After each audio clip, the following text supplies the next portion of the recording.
welcome back to the Citizen channel. You're all staying safe and well. Our match preview, of course, Pepsi 11, City versus, yes, Liverpool. Yeah, looking forward to this one, aren't we? Yeah, I think so. 25th of November of 2024, I've put on here. 2023, of course, match day 13. I'm getting old, guys.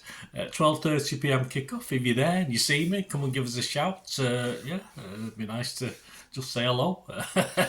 One or two of you do, so let's hope we do it, mate. Let's be as simple as that. It's on Sky Sports.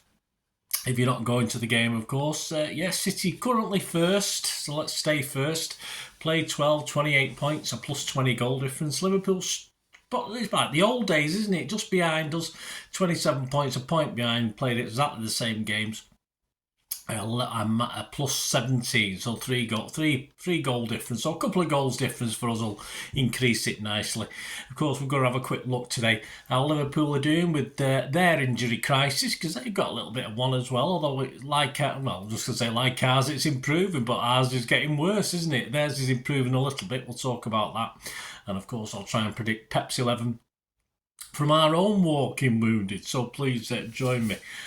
Push that subscribe button, push the bell notifications if you're new, guys. Spread the word if you can. I try and inform and entertain City past and present. It's a lot of history stuff, so if you want to learn a little bit about history, I'm the poor man's Gary James, I call myself. So get on board, guys. Great to have you on board. Leave us your comments, leave us your Pepsi 11, leave us your your predictions of the scores, etc. I'll give you Andy Morrison's later as well as mine. It'd be great to hear from you. And of course, you can give us a little like for this, a little thumbs up. It'd be much appreciated. Yeah, I've done a little special on the Premier League, as I call it. I won't be doing it for every Premier game, but a lot, big ones probably, or ones where we played a team a few times. So there is one out on Liverpool at the moment. There'll be links on screen and links in the comments as well. When I take a look back at last season's game, and of course the very first one back in 1993 at Main Road. So check that out as I look at that as well. Right, Liverpool in November 2023. Yes, after an admittedly weaker season last season for them, they appear to have rebooted a little bit. Had a lot of names I'm not familiar with at the moment.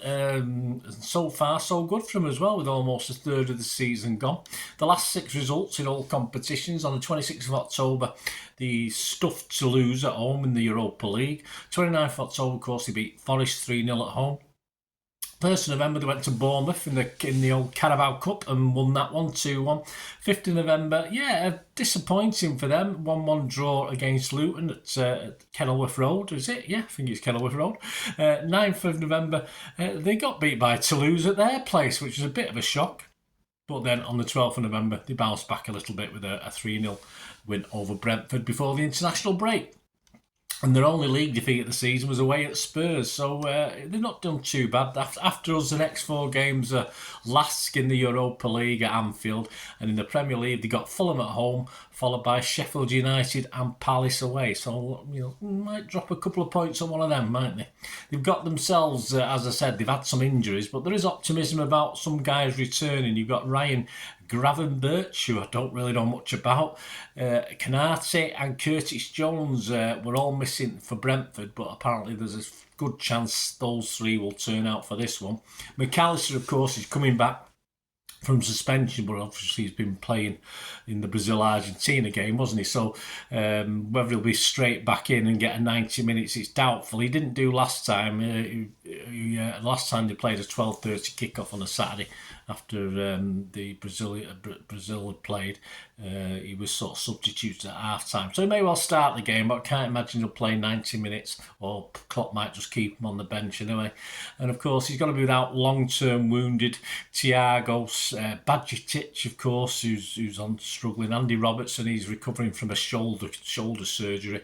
And Thiago Alcantara, apparently he's got a pelvis injury. We've got no time scale for his return to the team. I can't get my words out today, guys, sorry. Joe Gomez is another, but there's not much news on him either. So, like us, they've got a few little injury problems, a few little possibilities of people coming back. Tactically, we know Liverpool are the players to cause. Let's face it, like, we've struggled a little bit defensively this season. We've been caught out. We've been caught a little bit square, a little bit on the transition. We've been caught out, and they can, of course, clean sheets are not sort of thing we're very good at the moment. And Klopp has options if he wants to be more defensive minded, I think, in that squad, and can change things from the bench, perhaps a little bit more than we can for this game. Trent Alexander-Arnold, yeah, he's been inspired by John Stones. He's their answer to John Stones, which is nice for him, actually. I think that's a good role. And he's doing a decent impression of Stones himself and staying fit, which is even better. And Klopp, of course, will want to take advantage of the space in behind us if he can. And, of course, when you've got Mohamed Salah, his chief in causing big problems, he can do a job. And have we got anyone to do a job on him and keep him quiet? I'm not too sure we have. And there's obviously other weapons in Klopp's armoury as well. I think this Liverpool team can actually get better, but it is early in the growth, and I think based on that, I think we can still, despite our squad weaknesses, because it's really a reasonable 11, but we're struggling off the bench for this one. With our squad weaknesses, I think we can still get the better of them. So here's open anyway, and I think hoping Klopp will be a bit more defensive in this, but if he's brave, I think they'll stand more chance. I've covered City's injury worries on that another vlog I've done, which is some big games, who's fit, who's not. So if you want to check that out, guys, there will be a link on screen and in the comments below, so please check that out if you can. But if you look at the squad versus Chelsea, Ederson, Walker, Akanji, Diaz, Gvardiol, Rodri, Bernardo, Foden, Doku, Alvarez and Haaland. The subs were Ortega, Carson, Phillips, Kovacic, Grealish, Nunes, Bob and Lewis. I've decided and looked into each one when they're coming back, and for me, these are the guys that'll be probably not available to play or in the starting 11 for Liverpool, or definitely struggling to get in the team for Liverpool. Of course, KDB, there's no doubt about that. Kovacic has already been ruled out. Gomez, yeah, possibly not. Aki and Stones and Nunes are all, I think, definitely, well, obviously there's a couple of definites, but definitely struggling to make the starting 11 against Liverpool. So based on that, as I say, please check out my little look at our injuries if you can.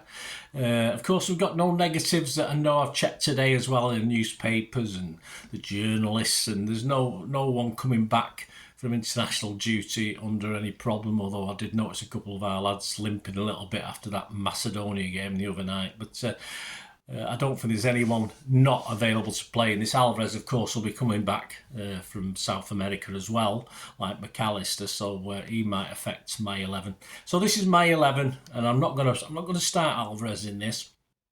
I think we've got enough to get a good 11 out and go from there. That's what we'll have to do.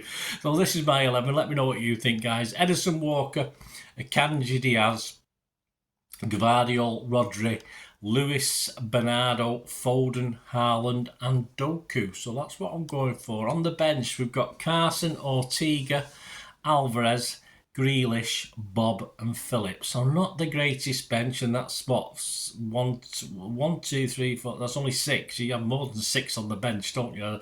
So whether we're getting a couple of EDS lads in, I don't know. It'd be interesting to see what the bench is going to be next week against Leipzig as well. So we'll look at that. Anyway, let me know your thoughts, guys. Great to know your 11, what you're thinking about that. Right, I did say we'll have our predictions. Andy Morrison, of course, does a prediction. His is a few weeks ago, so he obviously wasn't aware of our injury crisis, but this is what he had to say at the time. We need to be at our fluent best for this game. I'm not sure we're quite there yet. They are much better than last season. They're dangerous, but we shifted up to another level against them last season in this fixture, and they couldn't handle it. I think we're much closer this time. And yes, old Mr. Misery, Andy Morrison, is predicting a 1-1, and that's with only probably KDB injured when he did that. Oh, Andy, what are you doing? But yeah, I've been more positive. I'm going for a victory. Very rarely I don't go for a City victory. I don't want to draw this with home advantage. We've yet to go to Anfield. We've got Spurs coming up. We've yet to go to the Tottenham Hotspur Stadium. We've got to win this. So I'm going to go 2-1 for City. Hopefully it'll be 3 or 4-1. But I'll go for a 2-1. Right, on to the odds, guys, just before we go. Yeah, the Premier League odds, we've moved out a little bit after that draw with Chelsea. We've gone from 4 to 9 on to 1 to 2. These are average odds, 1 to 2 on. Arsenal are back into 5 to 1 from 11 to 2. Liverpool are into 6 to 1 from 7 to 1. That tends to be the trend. But when we move out a little bit, everyone else moves in a little bit, which is what bookies do. See that? We'll see what happens to Liverpool if they beat us. If they beat us, I think that'll cascade down from 6 to 1. Spurs were 13 to 1, are out now to 25 to 1. They've got no faith in Spurs, have they? I wonder why. Match odds, City, average price 13 to 20, almost puntable, that, isn't it? Almost worth having a bit on that if you fancy a City win. A draw is 10 to 3, and a Liverpool victory 7 to 2. The score lines, the most the second most popular score line.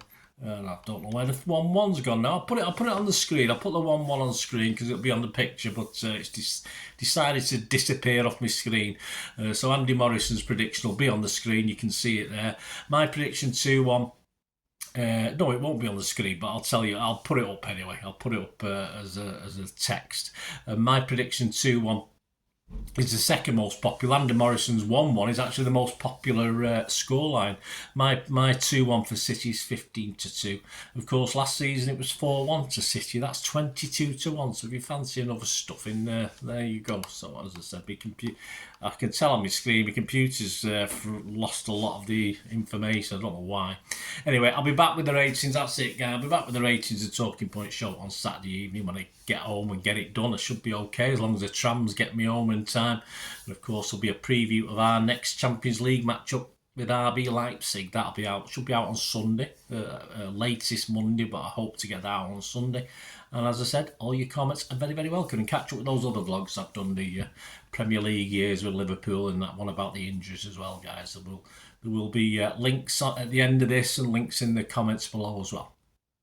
Till we meet again, guys, keep in touch. All I ask is please stay safe, Blues. Come on, City, let's do them. Bye for now.